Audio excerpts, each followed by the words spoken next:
النبي أولى بالمؤمنين من أنفسهم وأزواجه أمهاتهم আল্লাহ রাব্বুল আলামিন দুনিয়ার মানুষদেরকে জানিয়ে দেন, ও দুনিয়ার মানুষেরা শোনো, একজন মুমিন যে হবে, যে ব্যক্তি মুমিন হবে, যে নিজেকে মুমিন দাবি করবে, আমার আল্লাহ রাব্বুল আলামিন বলেন একজন মুমিনের নিকট তার বাবা মা, তার স্ত্রী পরিজন, তার সন্তান সন্ততি আউলা বিল মুমিনিনা মিন আনফুসিহিম, তার নিজের জীবনের চেয়েও সব চাইতে যিনি প্রিয় হবেন এটি আর কেউ নয়, আন-নবী, এটি তার নবী। সুবহানাল্লাহ। একজন মুমিনের নিকট, যে নিজেকে মুমিন দাবি করে, তার নিকট সব চাইতে তার মা বাপ, তার স্ত্রী পরিজন, সন্তান সন্ততি সব কিছুর চাইতে যিনি প্রিয় হবেন তিনি হচ্ছেন আমার রাসূলুল্লাহ সাল্লাল্লাহু আলাইহি সাল্লাম। শুধু তাই না, আমার আল্লাহ রাব্বুল আলামিন আরো বলেন, শুধু তাই নয়, ওয়া আজওয়াজুহু উম্মাহাতুহুম, এবং ওই নবীগণের স্ত্রীগণেরা হলো ওই মুমিনের মা। একজন নবী যে নিজেকে মুমিন দাবি করে, তার নিজের জীবনের চেয়ে, তার নিজের জীবনের সব কাজের চেয়ে স্ত্রী পরিবার পরিজন সমাজ যত আপনজন আছে সবার চেয়ে সব চাইতে যিনি প্রিয় হবেন তিনি হলেন আমার মুহাম্মাদুর রাসূলুল্লাহ সাল্লাল্লাহু আলাইহি ওয়াসাল্লাম। তাহলে এবার আমরা প্রশ্ন করি, কেন তিনি প্রিয় হবেন? সহিহ আল বুখারীর 15 নম্বর হাদিসে বিশ্ব নবী মুহাম্মাদুর রাসূলুল্লাহ বলেন, শোনো, লা ইউমিনু আহাদুকুম হাত্তা আকুনা আহাব্বা ইলাইহি মিন ওয়ালিদিহি ওয়া ওয়ালাদিহি ওয়ান নাসি আজমাইন। নবীজি আমার দিকে বলেন, লা ইউমিনু আহাদুকুম, তোমরা কেউ মুমিন নাও, হাত্তা, ততক্ষণ, যতক্ষণ না, আকুনা আহাব্বা ইলাইহি মিন ওয়ালিদিহি ওয়া ওয়ালাদিহি ওয়ান নাসি আজমাইন, যতক্ষণ না তুমি তোমার মায়ের চাইতে, তুমি তোমার বাবার চাইতে, তুমি তোমার সন্তান সন্ততি, নিজের জীবন সহ পৃথিবীর বুকে যারা আছে যত মানুষকে তুমি ভালোবাসো সবার চাইতে আমি রাসূলুল্লাহ যতক্ষণ না তোমার প্রিয় হব ততক্ষণ পর্যন্ত তুমি মুমিন হতে পারবা না। রাসূলুল্লাহ সাল্লাল্লাহু আলাইহি ওয়াসাল্লামের স্পষ্ট কথা এবং হাদিস একদম সহিহ। শুধু এইটুকুতেই সীমাবদ্ধ নয়, আমার আল্লাহ রাব্বুল আলামিন সূরাতুল আল ইমরানে আমাদেরকে বলেন, শোনো রে দুনিয়ার মানুষেরা, তোমরা যদি আমি আমার রাসূলুল্লাহকে ভালো না বাসো, অনুকরণ না করো, অনুকরণ আমার রাসূলুল্লাহকে যদি না করো, আমি আল্লাহ রাব্বুল আলামিন স্বয়ং তোমাদেরকে ভালোবাসি না। কার কথা? আল্লাহর কথা। আল্লাহ তাআলা প্রমাণ দিচ্ছেন।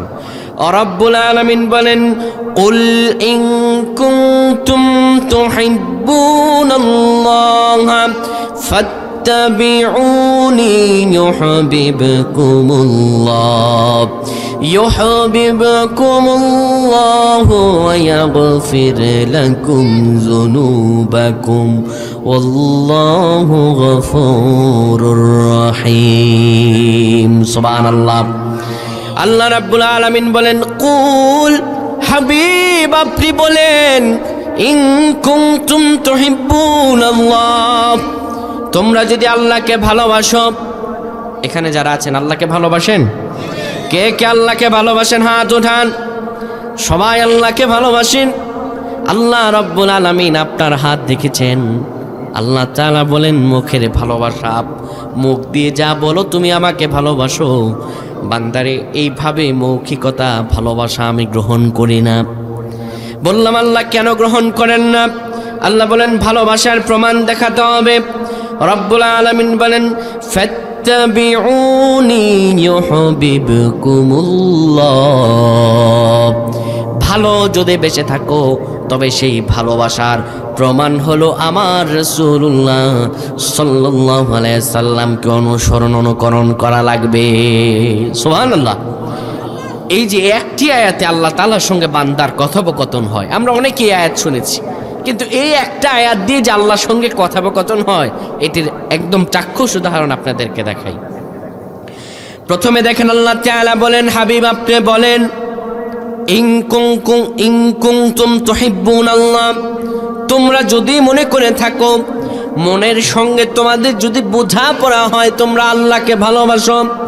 আল্লাহ বললেন এইভাবেই ভালোবাসা আমি গ্রহণ করি না, ভালোবাসার প্রমাণ দেয়া লাগবে। বললাম আল্লাহ কেমন করে প্রমাণ দিব? আল্লাহ তাআলা বলেন ভালোবাসার প্রমাণ হলো ফাত্তাবিউনি, আমার নবীজিকে অনুকরণ করে প্রমাণ দেয়া লাগবে। এবার আল্লাহকে বললাম আল্লাহ আপনার হাবিবকে অনুকরণ করলাম, এই তো ভালোবাসার প্রমাণ দিলাম। আল্লাহ তাআলা বলেন ইউহিব্বুকুমুল্লাহ, তুমি জেনে রাখো আমি আল্লাহ তোমাকে ভালোবাসি। এবার আপনি ভালো করে একটা বুঝেন। প্রথমে বলে আল্লাহ আপনাকে ভালোবাসি, আল্লাহ বললেন ভালোবাসা গ্রহণ করি না। বললাম আল্লাহ কেমনে? আল্লাহ বললেন প্রমাণ দেয়া লাগবে। বললাম কিভাবে দিব? আল্লাহ বললেন ফাত্তাবিউনি, ভালোবাসলে পরে প্রমাণ দেয়া লাগবে আমার রাসূলুল্লাহকে অনুকরণ করে। বললাম আল্লাহ আপনার রাসূলুল্লাহকে অনুকরণ করলাম, এরপরে কেমনে?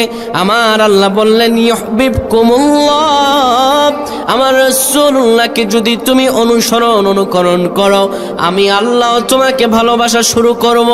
এবার আল্লাহকে বললাম আল্লাহ আপনি এমনি এমনি ভালোবাসা গ্রহণ করলেন না, আপনাকে ভালোবাসার প্রমাণ দেয়া লাগলো আপনার রাসূলুল্লাহকে অনুকরণ করে। তো আপনি যে ভালোবাসেন আল্লাহ আপনার ভালোবাসার প্রমাণ কি? প্রশ্ন আছে না নাই? এমনি বললাম আল্লাহ আপনারে ভালোবাসি, আপনি বললেন ভালোবাসা গ্রহণ করি না। তো ভালোবাসতে হবে কেমন করে? প্রমাণ দিয়ে। সে প্রমাণ কি? আপনার রাসূলুল্লাহকে অনুসরণ করা লাগবে। তো আপনার রাসূলুল্লাহকে অনুসরণ করলাম। আল্লাহ বললেন ইউহিব্বুকুমুল্লাহ, তোমাদেরকে আমি ভালোবাসি। তো আল্লাহ আপনি আমাদেরকে ভালোবাসেন, তো আপনার ভালোবাসার প্রমাণ কি? আল্লাহ রাব্বুল আলামিন বলেন বান্দারে সেই ভালোবাসার প্রমাণ হলো ওয়াগফির লাকুম যুনুবাকুম, আমি আল্লাহর ভালোবাসার প্রমাণ হলো আমি আল্লাহ যখন থেকে তোমাকে ভালোবাসবো তোমার যত বড় বৃহৎ পাপ থেকে ধরে ছোট্টতর পাপগুলোকে আমি রব্বুল আলামিন সব পাপগুলোকে মাফ করে দিব। আস্তে কোন সুবহানাল্লাহ। সব পাপ মাফ করে দিবেন। ভালোবাসা এটি আমাদের জীবনের অত্যন্ত গুরুত্বপূর্ণ বিষয়। ভালোবাসা এটি কোনো ছোটোখাটো বিষয় নয়। এই যে ভালোবাসা, ধরেন আপনি আপনার মা বাবার সন্তান, বাপ মা আপনারে ভালোবেসে বড় করছে, এখন আপনার বয়স 22, 23, 24। এখন এই বয়সে আপনি কোনো কাজও করেন না, কিছুই করেন না, সারাদিন মায়ের পাশে বসে বসে বলেন মা তোমারে ভালোবাসি। এখন সারাদিন আপনি মায়ের পাশে বসে বসে বলতেছেন মা তোমারে ভালোবাসি। মা কি ভালোবাসা গ্রহণ করবে না ঝাঁটার বাড়ি দেবে? ঝাঁটার বাড়ি দিয়ে বেটা তুই ভালোবাসিস, আমাদের দিয়ে কাজ করাস, তোর বাপ বুড়া হয়ে গেছে, এ বয়সে কাজ করে, তুই কাজ করে এসে আমাদের টাকা পয়সা এনে দিবি। এই ভালোবাসা না দেখিয়ে মুখে মুখে বলো ভালোবাসা, এই ভালোবাসা কি মা গ্রহণ করবে? এই ভালোবাসা অত্যন্ত গুরুত্বপূর্ণ বিষয়। এই ভালোবাসার জন্যই অনেক সময় স্ত্রীকে সুখে রাখার জন্য, সন্তানকে সুখে রাখার জন্য হাজারো মাইল পাড়ি দিয়ে প্রবাসে মানুষ গমন করে, ঠিক কিনা? ভালোবাসার জন্য মানুষ গ্রাম থেকে শহরে যায়। কিন্তু পৃথিবীর যা ভালোবাসা দেখেন, আমার আল্লাহর ভালোবাসা কি তেমন? পৃথিবীর ভালোবাসা হচ্ছে 2 নাম্বার আর ধোঁকাবাজি ভালোবাসা, আর আমার আল্লাহর ভালোবাসা হচ্ছে সত্য ভালোবাসা, ঠিক কিনা? আল্লাহ বলেন অমাল হায়াতুদ দুনিয়া ইল্লা মাতাউল গুরুর, পার্থিব জীবনে যা দেখতে পাও, দুনিয়াতে যে ভালোবাসা দেখতে পাও সবগুলো ভণ্ডামি।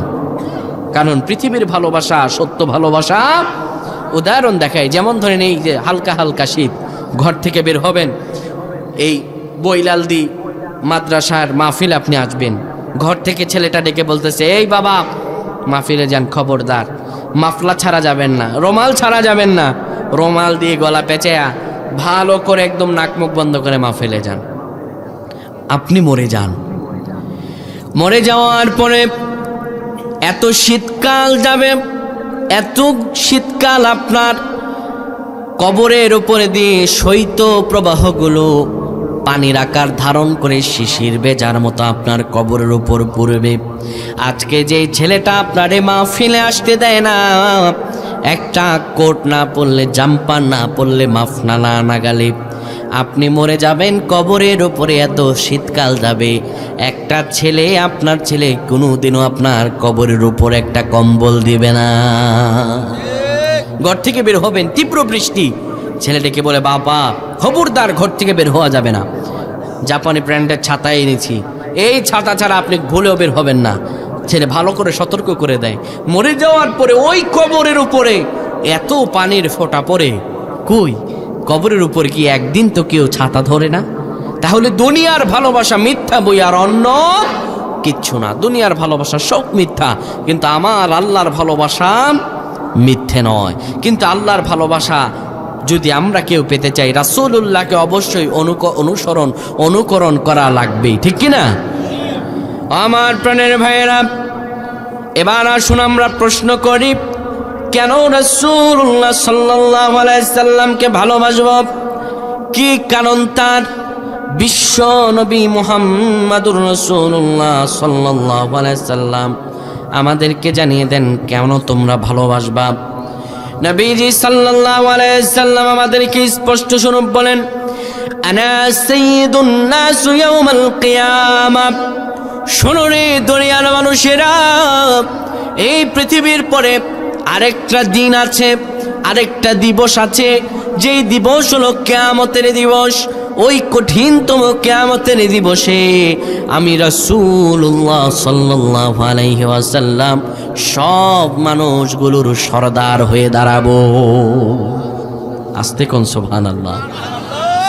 বিশ্বনবী মুহাম্মদুর রাসূলুল্লাহ শুধু এইটুকুই নয়, তিনি আমাদেরকে আরো জানান কেন আমরা রাসূলুল্লাহকে সবচেয়ে বেশি ভালোবাসবো। নবীজি বলেন, অকালা আইদান কুনতু নাবিয়্যু আদম বাইনার রূহি ওয়াল জাসাদ। রাহু তিরমিজ শরীফের হাদিসে নবীজি বলেন, যখন হযরত আদম আলাইহিস সালামের রূহ আদম আলাইহিস সালামের মাঝে প্রবেশ করানো হয়নি, তখনও আমি নবী ছিলাম। সুবহানাল্লাহ। তখনও আমি রাসূল নবী ছিলাম। আল্লাহু আকবার। শুধু তাই নয়, বিশ্বনবী মুহাম্মদুর রাসূলুল্লাহর মর্তবা কতটুকু, কেন এই নবী আমাদের শ্রেষ্ঠ নবী, বিশ্ব নবী, কেন তিনি সবার চেয়ে শ্রেষ্ঠ, সব চাইতে মর্যাদা কেন তার বেশি? একটি হাদিস শুনলে বুঝবেন। হাদিসটি হযরত ইবনে আব্বাস রাদিয়াল্লাহু তাআলা থেকে বর্ণিত। তিনি বলেন, জালাসানা মিন আসহাবি রাসূলিল্লাহি সাল্লাল্লাহু আলাইহি ওয়াসাল্লাম ফাখরাজ। একবার নবীজি সাল্লাল্লাহু আলাইহি সাল্লাম বসে আছেন সাহাবীদেরকে নিয়ে, যেমন ধরেন এখানে আমি বসে আছি, আপনারাও বসে আছেন, এটা একটা মজলিস। এই মজলিস শেষ হওয়ার পরে মানুষগুলোকে এখানে বসে থাকবে নাকি যার যার মতো করে চলে যাবে? যার যার মতো করে চলে যাবে। সকালবেলা চাই স্টুলে বসবে, বসার পরে কেউ কেউ বলবে, হুজুর একবারে ফাটাই ফেলছে, বলবে না? মূলত এরকমভাবে রাসূল সাল্লাল্লাহু আলাইহি ওয়াসাল্লাম একবার মজলিসে সাহাবীদেরকে নিয়ে বসেছেন। মজলিস শেষ হওয়ার পরে সাহাবীরা সাহাবীদের মতো করে আলাদা আলাদা হয়ে গেছে। এখন আলাদা আলাদা হয়ে যাওয়ার পরে গিটলি বেঁধেছে, মানে কয়েকজন বসে বসে আলাপ আলোচনা করছে। যেমন করে আজকের মাহফিলের পরে চা স্টলে বসবে, যারা চা স্টলে বসে আমি তাদেরকে সাধারণ মানুষ মনে করে না। এরা হয় বিজ্ঞানী আইনস্টাইনের নাতি, না হয় হচ্ছে সংসদ ভবনের কোনো একজন এমপি, এছাড়া তো চা স্টলে আর কেউ বসে না। মানে সমাজের যত খবরাবর আছে, কার ঘরে কি হয়েছে সব খবর আপনি চা স্টলে পাবেন, ঠিক কিনা? এদিকে নিজের ছেলে ডাইল খায়, নিজের ছেলে বাবা খায়, নিজের ছেলে গাঞ্জা খায়, ওইদিকে কোনো হুঁশ নাই। অপরের ছেলে সিগারেট খাইছে, ওই কথা বড় মুখ করে চা স্টলে বলে। এমন লোক আছে না নাই? দুইজন লোক বসেছে, দুই বন্ধু, বিশাল বড় বড় গপজপ করতেছে বাড়ি ঘরে। এইজন ওর বউ এটা করছে, ওর ছেলে এটা করছে, মানুষের গীবত শেকায়াত করছে। তো চা স্টলে দেখবেন সাধারণত যারা বসে তারা কিন্তু কেউ কাউকে হারতে দেয় না, মানে কথার প্রতিযোগিতা চলে সেখানে, মানে কে বেশি কথা বলতে পারে, কথা বলে তার উপরে থাকতে পারে। তো এক বন্ধু আরেক বন্ধুরে ভাবতেছে তে তো অনেক বেশি কথা কইরে, তারা আটকাইতে হবে। বলতেছে, বন্ধু বলো তো দেখি তুমি তো অনেক প্রশ্নের উত্তর দাও, বলো এই যে আকাশের বুকে প্লেন উড়ে যায়, এই প্লেনের যখন তেল ফুরায় যায় এ ভরে কি করে রে? এবার বলতেছে তো কঠিন প্রশ্নের ভিতরে আটকাই দিলে তো বলবো কি করে। এখন বলতেছে ফেসবুকের যুগ, মোবাইল একটু একটু হাতাই। এখন চাইজ চলে এই প্রশ্ন করছে, যদি জবাব দিতে না পারি তাহলে তো কট খেয়ে যাবো, আমি তো ছোট হয়ে যাব। তো কি জবাব দিয়ে বলতেছে, বন্ধু এই আকাশের বুকে যখন প্লেন উড়ে যায়, প্লেনের যখন তেল ফুরায় যায়, তুমি বুঝো না এটা কি দিয়ে ভরে? আরে বেটা এই তেল অনলাইনে ঢুকায়। কি দিয়ে ঢুকায়? অনলাইন ঢুকায়। মানে বলতে হবে, কথা তো বলতে হবে, একটা বলে উপরে থাকতে হবে, আমাদের স্বভাব হচ্ছে এরকম। তো যাই হোক, রাসূল সাল্লাল্লাহু আলাইহি সাল্লাম বলেন, একবার রাসূল সাল্লাল্লাহু আলাইহি সাল্লাম একটা মজলিসে কিছু কথা বললেন। কথা বলার পরে মজলিসটা যখন শেষ হয়ে গেল, কিছু কিছু সাহাবী মসজিদে নববীর একটা কোনায় বসে বসে কথা বলছিলেন। সাহাবীরা যখন কথা বলছিলেন, হাত্তা ইযা দানা মিনহুম সামিউহুম ইয়াতাযাক্কারুন, তারা পরস্পর কানাকানি করে কথা বলছিলেন, অথচ বিশ্ব নবী মুহাম্মদ রাসূলুল্লাহ ভেতরে বসা। সাহাবীরা এখানে কানাকানি করছেন। কি কানাকানি করে কথা বলছেন? একজন সাহাবী বলে উঠলেন, শোনো, ক্বালা বা'দুহুম ইন্নাল্লাহ হাত্তাখাযা ইব্রাহিম খলীলা। একজন সাহাবী বলে উঠলেন, আল্লাহ রাব্বুল আলামিনের একজন পয়গাম্বর ছিলেন, আমাদের নবীর আগে যার নাম হলো হযরতে ইব্রাহিম, যাকে আল্লাহ রাব্বুল আলামিন ইন্নাল্লাহ আত্তাখাযা ইব্রাহিম খলীলা, আল্লাহ রাব্বুল আলামিন যার নাম রেখেছিলেন খলীল, আমার আল্লাহ তাআলা যাকে উত্তম বন্ধুত্ব দান করেছেন। সুবহানাল্লাহ। এবার একজন সাহাবী যখন কথা বলল, আরেকজন সাহাবী বলে, আমি কি কম জানি নাকি? আমিও তো জানি।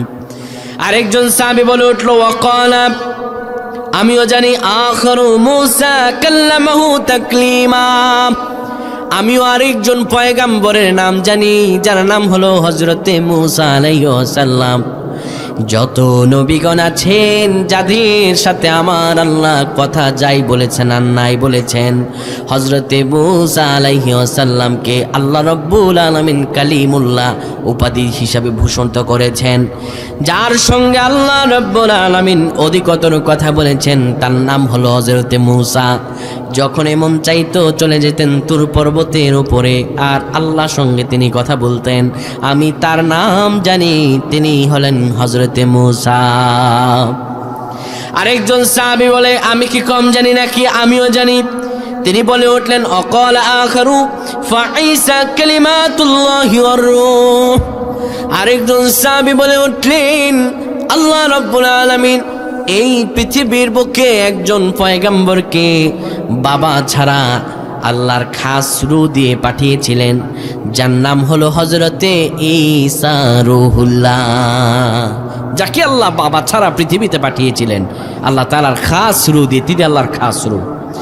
আরেকজন সাহাবী বলে উঠল, ওয়াকালা আখারু আদম মুস্তাফাহুল্লাহ, আমিও জানি আরেক পয়গম্বর এই পৃথিবীর বুকে আমার আল্লাহ যাকে দিয়ে মানব সূচনা করলেন তিনি হলেন হযরতে আদম আলাইহিস সালাম, যাকে আমার আল্লাহ রব্বুল আলামিন উত্তম পবিত্র বন্ধুত্ব দান করেছেন। এভাবে সাহাবীরা একজন আরেকজনের সঙ্গে কানাকানি করতে লাগলো, পরস্পরের সঙ্গে কথা বলতে লাগলো। আমার রাসূলুল্লাহ বসা, বিশ্ব নবী মুহাম্মদুর রাসূলুল্লাহ এরপরে তাদের সামনে আসলেন। ফখরাজা আলাইহিম রাসূলুল্লাহ সাল্লাল্লাহু আলাইহি ওয়াসাল্লাম, নবীজি বসা থেকে সাহাবীদের এখানে আসলেন। আসার পরে নবীজি গম্ভীর্যপূর্ণ সুরে তাদেরকে বললেন, অকালা কদ সামি'তু কালামাকুম ওয়া আজাবাকুম, তোমরা যা বলেছো আমি তা শুনেছি। আল্লাহু আকবার। এখন সাহাবীরা যে অন্যান্য নবীদের কথা বলতেছে কানাকানি করে, আর আমার নবীজি সব শুনেছেন, এসে আবার তাদের সামনে বলতেছেন তোমরা যা বলেছো আমি সব শুনেছি। এখন নবীজির সামনে অন্য নবীদের গুণকীর্তন করা, আর নবীজিও এসে বলতেছেন আমি সব শুনছি, সাহাবীদের কলিজার পানি আছে। একজন সাহাবী আরেকজনের দিকে তাকায়, আর আজকে খবর আছে। বিশ্বনবী মুহাম্মদুর রাসূলুল্লাহ কোনো রাগান্বিত হলেন না। নবীজি তাদেরকে বললেন, ইন্না ইব্রাহিমা খলিলুল্লাহি ওয়া হুয়া কাযালিক, তোমরা যে বলেছ হযরত ইব্রাহিম আলাইহিস সালাম আল্লাহ রাব্বুল আলামিনের বন্ধু, তিনি খলিল, ও হুয়া কাযালিক, এটি সত্য। আল্লাহু আকবার। শুধু তাই নয়, ও মূসা নাজিউল্লাহ হুয়া কাযালিক, হযরত মূসা আলাইহিস সালামের সঙ্গে আল্লাহ অধিকতর কথোপকথন করতেন। হযরত মূসা আলাইহিস সালাম আল্লাহর মুক্ত নবী, এটিও সত্য। শুধু তাই নয়, ওয়া ঈসা রূহুল্লাহ ওয়া কালিমাতু ওয়া হুয়া কাযালিক, হযরত ঈসা আলাইহিস সালামকে আল্লাহ বাবা ছাড়া পৃথিবীতে প্রেরণ করেছেন, আল্লাহ রাব্বুল আলামিনের খাস রূহ, ওয়া হুয়া কাযালিক, এটিও সত্য। শুধু তাই নয়, নবী যে আরো বলেন, ওয়া আদম মুস্তাফাহুল্লাহ ওয়া হুয়া কাযালিক, আল্লাহ রাব্বুল আলামিন হযরত আদম আলাইহিস সালামকে পবিত্র বন্ধুত্ব দান করেছেন, এটিও সত্য। হুয়া কাযালিক, এটিও সত্য, এটিও ঠিক। কিন্তু তোমরা কি জানো আমি কে? শোনো, আলা ওয়ানা হাবিবুল্লাহি ওয়ালা ফাখর, আমি আল্লাহর হাবিব, এটি আমার কোনো ফখর নয়। সুবহানাল্লাহ। আমি আল্লাহর বন্ধু, এটি আমার কোনো ফখর নয়।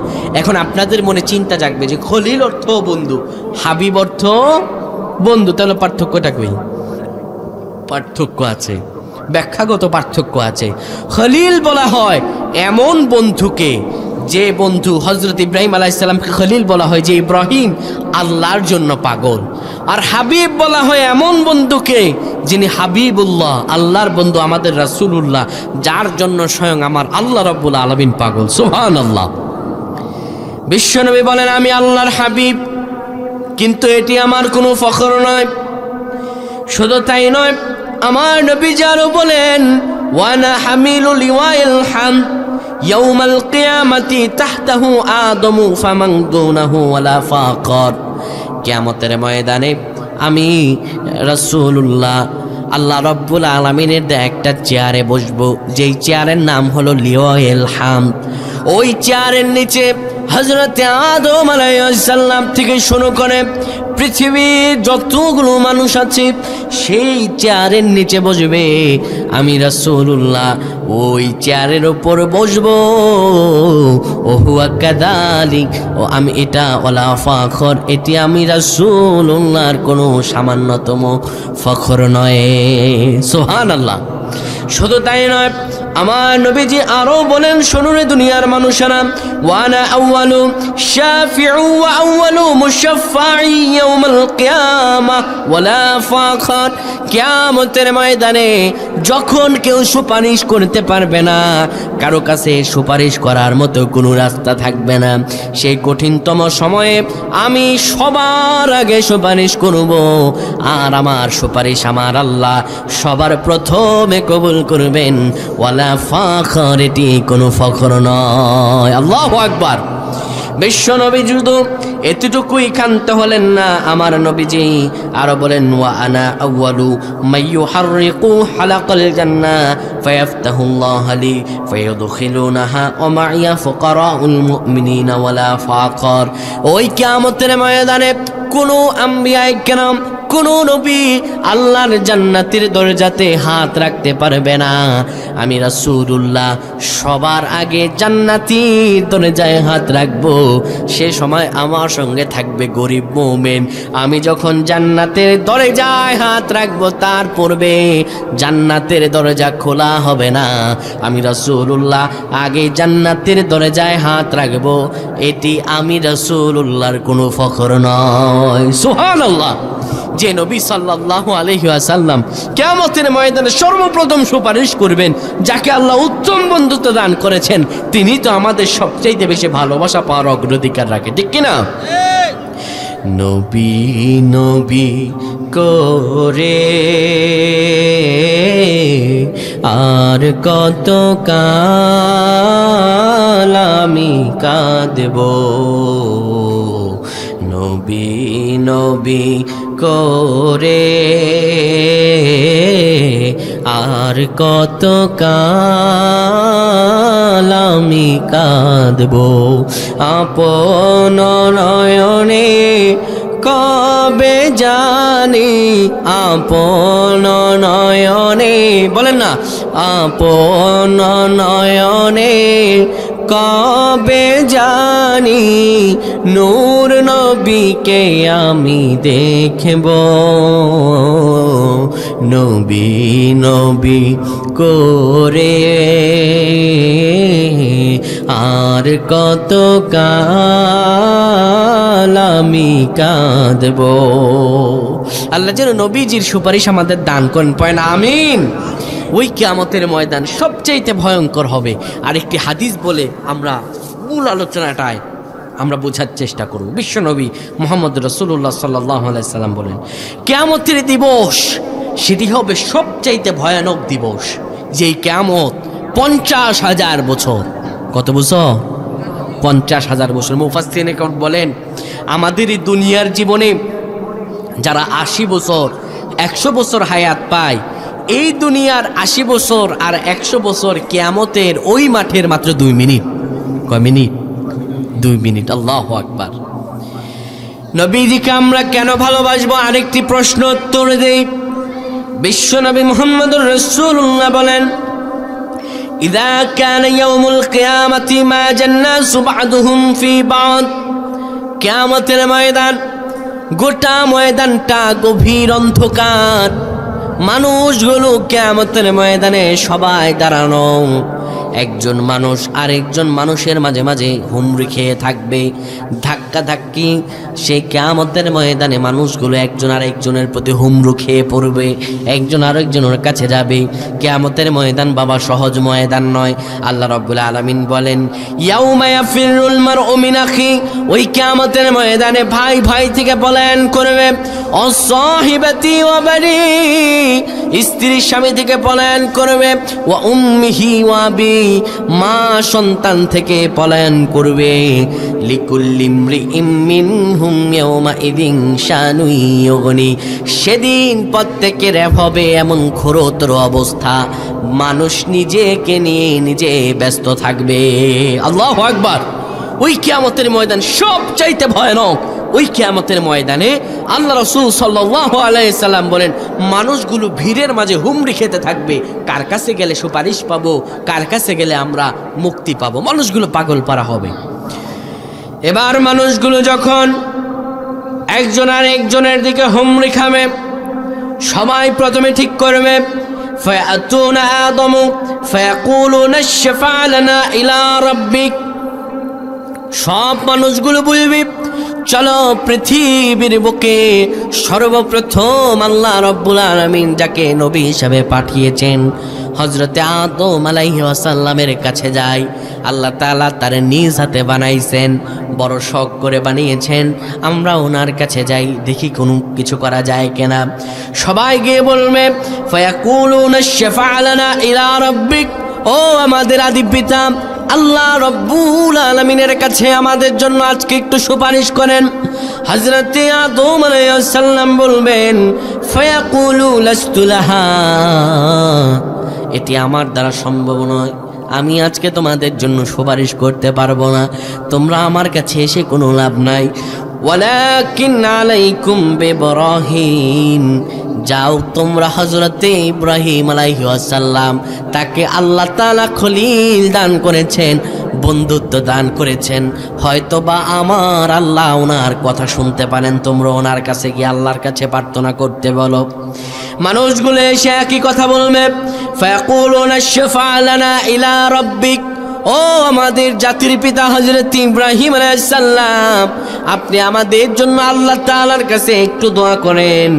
তিনি একই কথা বলবেন, ফা ইন্নাহু খলিলুর রহমান ফায়াতুনা ইব্রাহিমা ফায়াকুলু লাস্তু লাহা। মানুষগুলো গিয়ে বলবে, আপনি তো রহমানের খলিল, আপনি তো আল্লাহ রাব্বুল আলামিনের প্রিয় বন্ধু, একটু আল্লাহর কাছে দোয়া করেন।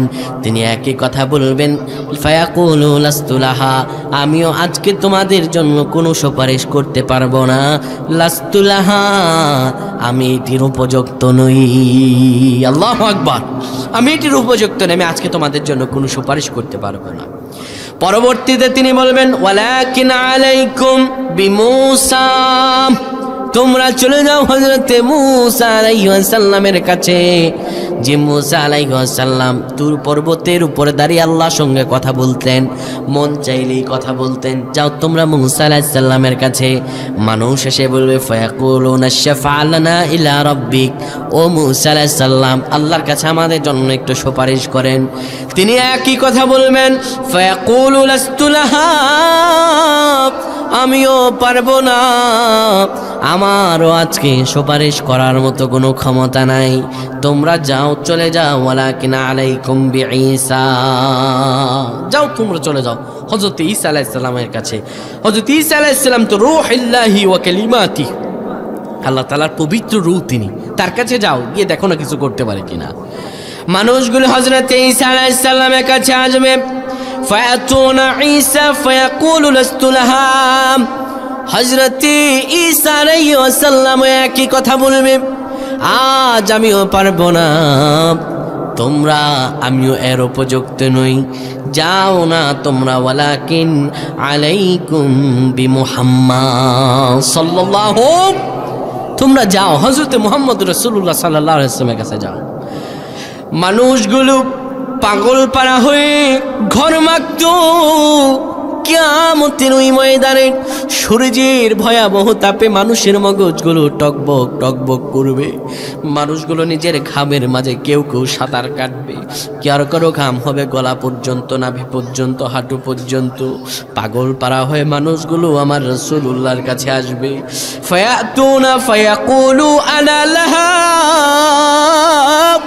মানুষগুলো এসে বলবে, ফায়াকুলুনা শাফা লানা ইলা রাব্বিক, ও নবী গো আপনি একটু আমাদের জন্য আল্লাহ তাআলার কাছে সুপারিশ করেন।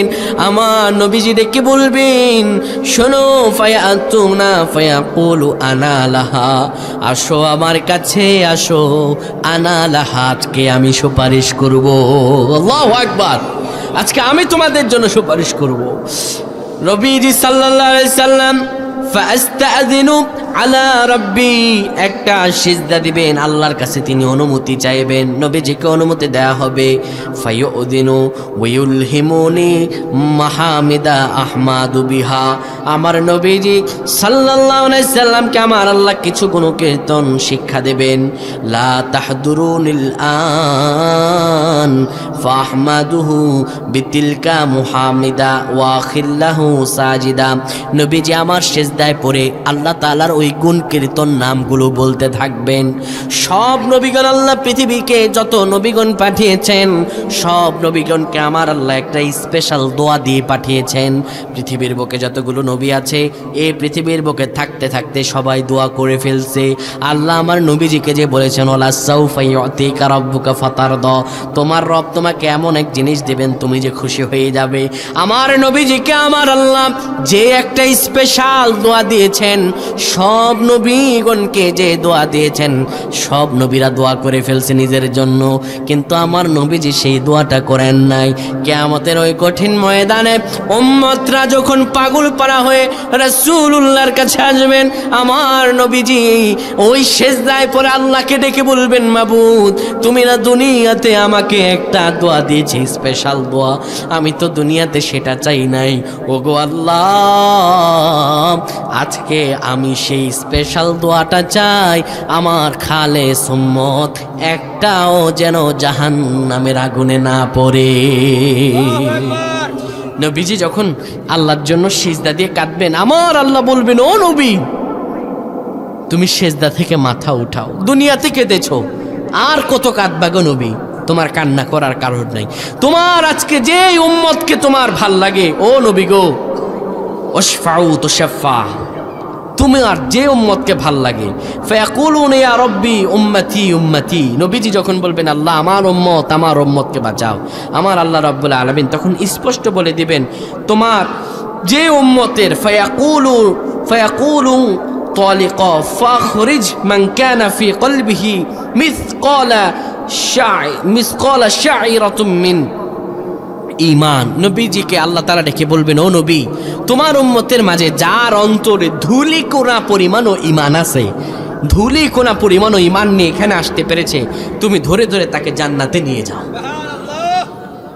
সেই নবী কিয়ামতের ময়দানে যখন কোন নবীদের বাহাদুরি চলবে না, সেখানে যে আমার নবীর বাহাদুরি চলবে, ওই নবীকে ভালোবাসা দরকার আছে না নাই? আমরা এখন শুধু প্রশ্নের উত্তর জানলাম, কেন আমরা রাসূলুল্লাহকে ভালোবাসবো। এবার দ্বিতীয় প্রশ্ন, রাসূলুল্লাহ সাল্লাল্লাহু আলাইহি সাল্লামকে সাহাবীরা কেমন করে ভালোবেসেছেন জানা দরকার আছে না নাই? বিশ্বনবী মুহাম্মদুর রাসূলুল্লাহকে সাহাবীরা নিজের জীবনের চেয়ে ভালোবাসত। আল্লাহু আকবার। একটি ঘটনা শোনাই। নবীজি সাল্লাল্লাহু আলাইহি সাল্লাম তখন মদিনার পার্শ্ববর্তী একটা গলি, যেই গলির মাঝে থাকে সব কাফেরের দলেরা, কাফেরদের মুশরিকদের ছেলেপেলেরা থাকে। হযরত বিলাল রাদিয়াল্লাহু তাআলা আনহু আযান দিচ্ছেন, তখন নবীজি সাল্লাল্লাহু আলাইহি ওয়াসাল্লাম বসে আছেন।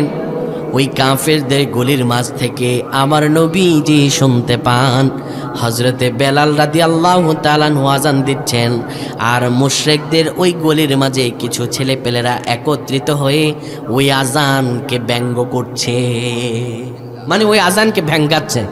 হযরত বেলাল রাদিয়াল্লাহু তাআলা আযান দিচ্ছেন, আর ওইখানের মুশরিক ছেলেপেলেরা এই আযানকে ভেঙ্গাচ্ছে। ভেঙ্গানো তো বুঝেন, আযানকে ভেঙ্গাচ্ছে।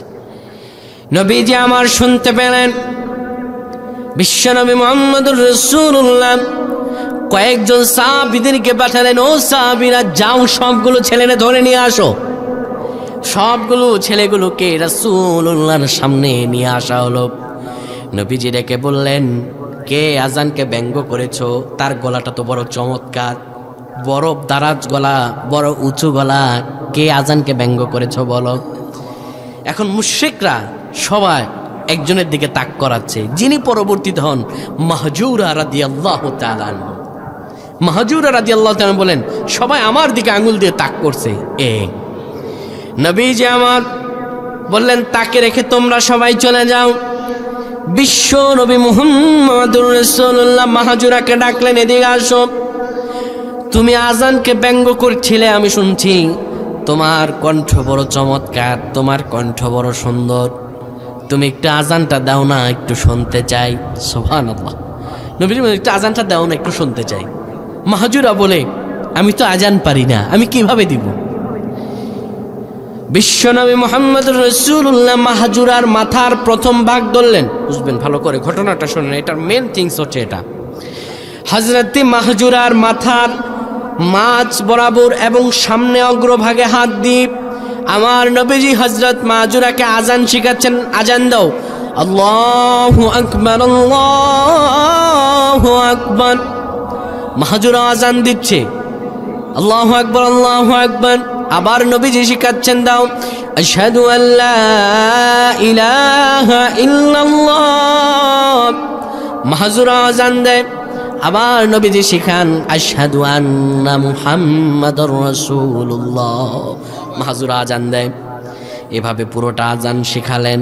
শেখানোর পরে মাহজুরা মনে মনে বলে, আমার নবীজি যখন আমার মাথার অগ্রভাগ ধরে আমাকে আযান শিখালেন, আমি মাহজুরা আগে মুহাম্মদকে মনে করতাম, তাকে দেখলে আমার সবচাইতে ঘৃণা লাগতো, তাকে দেখলে আমার সবচাইতে খারাপ লাগতো। যখন আমাকে আযান শিখালো, তখন আমার কাছে পৃথিবীর সবচাইতে শ্রেষ্ঠ আর সুন্দর মানুষ হয়ে গেল মুহাম্মদুর রাসূলুল্লাহ। আযান শেখানোর পরে মাহজুরা ডেকে বলল, গো নবীজি, এতটুকুতে আপনি থামবেন না, আমাকে পড়ে দেন না, লা ইলাহা ইল্লাল্লাহু মুহাম্মাদুর রাসূলুল্লাহ। মাহজুরা ঈমান আনলো। ঈমান আনার পরে রাসূলুল্লাহ সাল্লাল্লাহু আলাইহি সাল্লামের কাছ থেকে আযান শিখলেন। আল্লাহ নবী সাল্লাল্লাহু আলাইহি ওয়াসাল্লাম নিজে মাহজুরাকে আযান শিখিয়েছেন। শেখার পরে মাহজুরার গলা বড় দারাজ গলা। নবীজি ডেকে বললেন, মাহজুরা রে, আমি তোমাকে মুয়াজ্জিন বানিয়ে দিলাম, তুমি পৃথিবীর সর্বশ্রেষ্ঠ মসজিদ মসজিদুল হারামের মুয়াজ্জিন। যেই মাহজুরা আযানকে ব্যঙ্গ করলো, আমার নবীজি সেই মাহজুরাকে মসজিদে হারামের মুয়াজ্জিন বানিয়ে দিলেন। যাও, তুমি মক্কায় মসজিদ হারামের মুয়াজ্জিন তুমি। মাহজুরা আযান দেয়। নবীজির শেখানো আজান আমার নবীজি যখন ওফাত গ্রহণ করলেন, মাহাজুরা গোটা মাথার চুলগুলো কেটে ফেলে, কিন্তু মাথার সামনের ভাগের চুলগুলো কাটে না। চুলগুলো মাহাজুরার এত বড় হয়ে গেল, মাহাজুরার ওই চুলগুলোকে বেনি করে দিয়ে পাগড়ি পরতো। মাহাজুরা এত বড় হয়ে গেছে। নবীজির ইন্তেকালের পর মানুষগুলো বলে, মাহাজুরা রে, তোমার কেমন দেখা যায় পাগলের মতো, এ আবার কেমন স্টাইল, পেছনে চুল নাই, কোথাও চুল নাই, সামনের চুলগুলো এত বড় হয়ে গেছে। মাহাজুরা রে, তুমি কেন চুলগুলো কাটো না? মাহাজুরা রাসূলুল্লাহর সাহাবীকে ডেকে বললে, ও নবীর সাহাবী শোনো, আমি চুলগুলো কেমন করে কাটবো? আমার নবীজি নিজের হাত আমার মাথার চুলের উপরে রেখে আমার রাসূলুল্লাহ নিজের হাতে আমার আজান শিখিয়েছে। আমি চাই আমার এই চুলগুলো দিয়ে আমি যেন কবরে যেতে পারি। সাহাবীকেরাম নবীজিকে কেমন ভালোবাসতেন, আর আপনি আমি কেমন করে ভালোবাসি। বিশ্বনবী মুহাম্মদুর রাসূলুল্লাহ যখন মক্কায় সর্বপ্রথম যে নবীজির ছোট্ট গোপন ঘর মাদ্রাসা ছিল, যার নাম ছিল দারুল আরকাম, হযরত আরকাম রাদিয়াল্লাহু তাআলা আনহুর বাড়িতে নবীজি মাদ্রাসা খুললেন, ছোট্ট মাদ্রাসা, যার নাম হলো দারুল আরকাম। নবীজি সাল্লাল্লাহু আলাইহি ওয়াসাল্লামের একজন সাহাবী মুসআব ইবনে উমাইর, সবচাইতে সম্পদশালী সাহাবী তিনি মুসআব ইবনে উমাইর।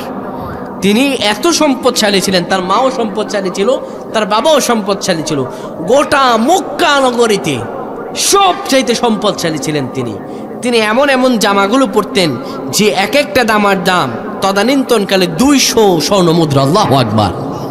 তদানীন্তনকালে এত দামি দামি তিনি জামা পরতেন। এবং তিনি যে আতর ব্যবহার করতেন, ওই আতরগুলো গোটা মক্কার মাঝে সবচেয়ে দামি আতর ছিল, এবং যা পাওয়াই যেত না, এত রেয়ার ছিল। কোনো রাস্তা দিয়ে যদি মুসআব ইবনে উমাইর হেঁটে যেতেন, মানুষগুলো ওই আতরের ঘ্রাণ শুকেই বলে দিত এটাই মুসআব ইবনে উমাইর রাস্তা দিয়ে হেঁটে গিয়েছেন। তদানীন্তনকালে সবচাইতে স্মার্ট এবং সবচাইতে, আজকাল ছেলেপেলার একটু স্মার্ট হলে বলে না ক্রাশ বয়, এই বয় সেই বয়, তিনি ছিলেন তদানীন্তনকালে সবচাইতে স্মার্ট বয়। হযরত মুসআব ইবনে উমাইর রাদিয়াল্লাহু তাআলা আনহু তিনি খুব উচ্চপদস্থ জীবনযাপন করতেন, কারণ বাবাও বড়লোক ছিল, মাও বড়লোক ছিল। হযরত মুসআব ইবনে উমাইরের মতো যুবকরা হতে চাইতো। যুবকরা বলতে, আমি যদি মুসআব ইবনে উমাইরের মতো হতে পারতাম। হযরত মুসআব ইবনে উমাইর যখন শুনলেন রাসূলুল্লাহ সাল্লাল্লাহু আলাইহি সাল্লাম দারুল আরকামে রাসূলুল্লাহর উপর নবগঠিত ইসলামের দাওয়াত তিনি দেন, মুসআব ইবনে উমাইর কৌতূহলবশত সেখানে চলে গেলেন দারুল আরকামে। যাওয়ার পরে তিনি যখন যাবেন তখন মনে মনে ভাবেন, একটু যাই না, একটু শুনি, দেখি না মুহাম্মদ কি বলে। হযরত মুসআব ইবনে উমাইর রাদিয়াল্লাহু তাআলা আনহু যখন রাসূলুল্লাহ সাল্লাল্লাহু আলাইহি ওয়াসাল্লামের দরবারে যাবেন, তিনি হযরত মুসআব ইবনে উমাইর রাসূলুল্লাহর দরবারে যাওয়ার পরে বিশ্বনবীজির কথায় মুগ্ধ হয়ে হযরত মুসআব ইবনে উমাইর আমার রাসূলুল্লাহর হাতে হাত রেখে ঈমান আনলেন। তখন ইসলাম প্রকাশ হয় নাই, রাসূলুল্লাহ তখন গোপনে ইসলামের দাওয়াত দিচ্ছেন। নবীজি ডেকে বললেন, মুসআব, ও মুসআব ইবনে উমাইর, তুমি ইসলাম পালন করেছো, কিন্তু এখন এটা প্রকাশ করার দরকার নাই, তুমি গোপনে গোপনে যতটুকু পারো ইসলাম পালন করো। হযরত মুসআব ইবনে উমাইর গোপনে গোপনে নামাজ আদায় করেন, গোপনে গোপনে ইবাদত করেন। প্রতিবেশী একদিন হযরত মুসআব ইবনে উমাইরের নামাজ দেখে ফেলেছে। দেখার পরে হযরত মুসআব ইবনে উমাইরের মা মুশরিকা তার কাছে গিয়ে বলেছে, তোমার ছেলে মুসআব ইবনে উমাইর সে তো নামাজ পড়তে দেখেছে মুহাম্মদের দলে সে শামিল। তখন মক্কার অবস্থাটা এমন ছিল, কেউ যদি মুসলমান হয় তারই মাইর লাগায়, তারই মাইর দেয়, তারই মারে। যদি সে মক্কার বাহিরে অন্য কোনো এলাকার হয় তাহলে তো তাকে মেরেই ফেলে, এমন কঠিনতম অবস্থা। হযরত মুসআব ইবনে উমাইর নামাজ পড়েন এবং রাসূলুল্লাহর উপর ঈমান এনেছেন, এই কথা তার মা শোনার পরে হযরত মুসআব ইবনে উমাইরকে বোঝাতে লাগলো, সন্তান খারাপ হয়ে গেলে মায়েরা কিন্তু সন্তানকে দুইভাবে বোঝায়। প্রথমে ইমোশনালি ব্ল্যাকমেল করে, কান্নাকাটি করে সন্তানকে বোঝায়, আর এইভাবে না মানলে মাইর দিয়ে বোঝায়, খাবার দাবার বন্ধ করে দেয়, ঠিক না? হযরত মুসাব ইবনে উমাইরের মা মুসাব ইবনে উমাইরকে ডাকলো, প্রথমে বলল, বাবারে আমার, তুই কেন কোন পাগলের পাল্লায়, কোন অভাবে ওই গরিবদের ধর্ম তুই এনেছিস? কোন কারণে তুই ইসলাম গ্রহণ করেছিস? কোন অভাব তোরে তো আমরা সব দেই, যা চেয়েছিস তা দেই, যা চাসনি তাও তো দেই, কেন তোর মন খারাপ? কেন তুই তাদের ধর্ম গ্রহণ করলি? হযরত মুসাব ইবনে উমাইর মাকে ডেকে বলে, মা, যা কিছুই বলো আর যা কিছুই করো, আমি সত্যির উপর ঈমান এনেছি, আমি কোনোভাবেই ঈমানকে বিকিয়ে দেব না। মুসাব ইবনে উমাইরের মা বলল, তুই যদি মুহাম্মদের ধর্ম না ছাড়িস, আমি এক ফোঁটা জলও মুখে দেব না, খাবারও মুখে তুলব না, আমি মরে যাব। হযরত মুসাব ইবনে উমাইর ওনার মা না খেয়ে অজ্ঞান হয়ে পড়ে গেছে, না খেয়ে। এবার জ্ঞান ফেরানোর পরে মুসাব ইবনে উমাইর মায়ের কাছে গিয়ে বলল, মা, তুমি শুধু একবার নয়, দুইবার নয়, 1000 বারও যদি জ্ঞান হারিয়ে ফেলো, এভাবে যদি তুমি মারাও যাও, তারপরেও আমি রাসূলুল্লাহর প্রতি ঈমান ছাড়ব না। তুমি যা কিছুই করো মা, আমি ঈমান ছাড়ব না। এখন যেহেতু ইমোশনালে কাজ হচ্ছে না, এবার মুসাব ইবনে উমাইরের উপর নির্যাতন শুরু করে দিল। মুসাব ইবনে উমাইরের খাবার দাবার বন্ধ করে দিল। তার মা ডেকে বলল, তুই যেহেতু ঈমান ছাড়বি না, গায়ে যত জামাগুলো আছে সব জামাগুলো খুলে দে, সব আমাদের জামাগুলো আমাকে দিয়ে দে। মুসাব ইবনে উমাইর সব জামাগুলো দিয়ে দিল। নির্যাতনের পর নির্যাতন করতে যে যুবকটা গোটা মক্কা নগরীতে টকবগে সুন্দর যুবক ছিল, ওই যুবকের খাবার দাবারগুলো বন্ধ করে দিয়ে শুধুমাত্র ইসলাম আনার কারণে ওই মুসাব ইবনে উমাইর না খেয়ে চোখগুলো ফ্যাকাশা হয়ে গেছে, চেহারাটা কেমন যেন ভেঙে গেছে, শরীর শুকায় কাঠ হয়ে গেছে। বাড়ি ঘর সব কিছু দালান কোটা ছেড়ে আমার রাসূলুল্লাহর কাছে হযরতে মুসাব ইবনে উমাইর চলে এসেছে। ছেঁড়া কাপড় পরে রাসূলুল্লাহর কাছে আসছে। নবীজি সাহাবীদেরকে ডেকে বললেন, সাহাবীরে, আমার মুসাব ইবনে উমাইরের ঈমান সবচেয়ে বড় দামি ঈমান। এই মুসাব ইবনে উমাইর সাধারণ কোনো ঘর থেকে আসে নাই, নিজের সবচাইতে মক্কার সবচাইতে দামি বংশ, দামি সম্পদ, দামি সব অট্টালিকা ছেড়ে আমার মুসাব ইবনে উমাইর এসেছে। মুসাব ইবনে উমাইর আসার পরে মদিনা থেকে কিছু মানুষ রাসূলুল্লাহর কাছে আসলেন এবং রাসূলুল্লাহর হাতে হাত রেখে ঈমান আনলেন। বিশ্বনবীর হাতে হাত রেখে ঈমান আনার পরে নবীজি বললেন, মদিনায় তো একজন প্রতিনিধি পাঠাতে হয়, কাকে পাঠাবো? নবীজি দেখলেন নবীজির সাহাবীদের মধ্যে তদানীন্তন সময় সবচাইতে স্মার্ট সাহাবী হলো মুসাব ইবনে উমাইর। নবীজি বললেন, মদিনার বুকে সর্বপ্রথম মুআল্লিম হিসাবে যাকে আমার রাসূলুল্লাহ পাঠালেন, তিনি হলেন হযরতে মুসাব ইবনে উমাইর। তাকে মদিনায় পাঠালেন এবং তিনি মদিনায় যাওয়ার পরে এত সুন্দর ভাষা আর ইসলামের সুন্দর রূপরেখাগুলো এবং কোরআন এত সুন্দরভাবে অধ্যয়ন করে মানুষকে এত বেশি দাওয়াত দিলেন, হযরত মুসাব ইবনে উমাইরের হাতে হাত রেখে 200 অত্যাধিক মানুষ ঈমান আনয়ন করে ফেলেছিল। হযরত মুসাব ইবনে উমাইর মদিনায় এত বেশি ইসলামের জন্য কাজ করলেন। কাজ করার পরে বদর যুদ্ধে হযরতে মুসাব ইবনে উমাইর যুদ্ধে অংশগ্রহণ করলেন। বদর যুদ্ধে বিজয় হলো মুসলমানদের। বদরের পরে উহুদের ময়দান, হযরতে রাসূলুল্লাহ সাল্লাল্লাহু আলাইহি সাল্লাম উহুদের ময়দানে মুসলমানদেরও বিজয় হয় নাই, কাফেরদেরও বিজয় হয় নাই, কিন্তু উহুদের ময়দান হলো সেই ময়দান যে ময়দানে আমার রাসূলুল্লাহ দান মোবারক শহীদ করেছিলেন।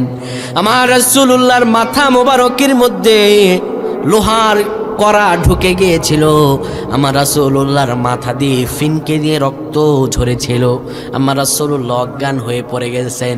ওইটা ছিল উহুদ যুদ্ধ। মুসাব ইবনে উমাইর উহুদ যুদ্ধে একটা ঘোড়ার উপর দাঁড়াচ্ছেন, তিনি ডান হাতে তরবারি, বাম হাতে ইসলামের পতাকা, তিনি সামনের দিকে ছুটছেন। দুই পা দিয়ে ওটের মধ্যে ঘোড়ার উপর ওঠে, সেই ঘোড়ার মাঝে পা দিয়ে চাপে চাপে সামনের দিকে ছুটছেন। ডান হাতে ইসলামের পতাকা, বাম হাতে তলোয়ার, এক এক করে কাফেরদের পরাস্ত্র করছেন আর সামনের দিকে ছুটছেন। কিন্তু তিনি তাকিয়ে দেখেন আমার রাসূলুল্লাহর উপরে এখনই কাফেররা আক্রমণ করবে, আমার নবীজিকে হত্যা করে ফেলবে। কিন্তু মুসাব ইবনে উমাইর বলেন, আমি জীবিত থাকতে রাসূলুল্লাহকে মরতে দেব না। আল্লাহু আকবার।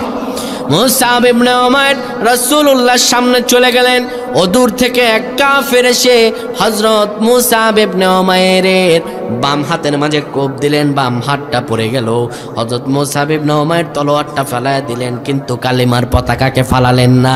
কেননা যুদ্ধের ময়দানে কালেমার পতাকা বড় গুরুত্বপূর্ণ জিনিস বহন করে। এই কালেমার পতাকাকে যদি ফালাইয়ে দেওয়া হয় তাহলে মুসলমানদের তো বিজয় হবে না, মুসলমানরা পরাজয় গ্রহণ করবে। হযরতে মুসাব ইবনে উমাইর কালেমার পতাকাকে ফালাবেন না, তিনি ডান হাতে ধরে আছেন। হযরত কিছুক্ষণ পরে আরেকজন কাফের এসে হযরত মুসাব ইবনে উমাইরের ডান হাতটাও কেটে ফেললো। দুই বাহু দিয়ে তিনি কালেমার পতাকাকে জড়িয়ে ধরলেন। এক পর্যায়ে হযরতে মুসাব ইবনে উমাইরকে চিরতরে এই পৃথিবী থেকে কাফেররা শহীদ করে দিল। ডান হাত কাটাম, বাম হাত কাটাম, মাথাটা পড়ে আছে একদিকে। ডান হাতে যখন কাটলো কালেমার পতাকাকে, তিনি দুই বাহু দিয়ে জড়িয়ে ধরলেন। সর্বশেষে কাটা মাথাটা দিয়ে কালেমার পতাকাকে নিঃশ্বাস ত্যাগ করা পর্যন্ত তিনি উত্তীর্ণ করে রেখেছিলেন। কালেমার পতাকাকে জমিনে পড়তে দেন নাই। এবার নবীজি মুসাব ইবনে উমাইরকে বলেন, আমার মুসাবকে আমি নিজের হাতে কবরে নামাবো। নবীজি সাল্লাল্লাহু আলাইহি সাল্লাম মুসাব ইবনে উমাইরকে কবরে নামাবেন। নবীজি আগে কবরে নামলেন, এরপর বললেন আমার মুসাবকে কবরে নামাও, আমার মুসাব ইবনে উমাইরকে কবরে নামাও। হযরত মুসাব ইবনে উমাইর তিনি অনেক লম্বা ছিলেন। তার যে জামাটা ছিল, গায়ে যে জামাটা ছিল, নবীজি কবরে নামানোর পরে হযরত মুসাব ইবনে উমাইরকে সে জামাটা পরাচ্ছেন, জামাটা তাকে দিচ্ছেন। কিন্তু জামাটার মাথা ডাকলে, জামাটা দিয়ে মাথা ডাকলে হযরত মুসাব ইবনে উমাইরের পাটা বেরিয়ে আসে, আবার পাটা ডাকলে মাথাটা বেরিয়ে আসে। আমার নবীজি কেঁদে ফেললেন। আর নবীজি কাঁদতে লাগলেন আর বলতে লাগলেন, আমার মুসাব ইবনে উমাইর এক একটা জামা পরতো 200 দিরহাম, এক একটা জামা পরতো 200 দিরহাম। মক্কার বুকে তদানীন্তন সময় সব চাইতে দামি কাপড় পরতো আমার মুসাব ইবনে উমাইর। আজ তাকে দাফন করার জন্য তার গায়ের জামাটা তার শরীর পর্যন্ত হচ্ছে না। আমার নবীজি বড় আফসোস করে বললেন, আমার এই মুসাব ইবনে উমাইর কি ত্যাগ করেছে। বাড়ি ছেড়েছেন, ঘর ছেড়েছেন, সব ছেড়েছেন, তা আমার রাসূলুল্লাহ সাল্লাল্লাহু আলাইহি ওয়াসাল্লামের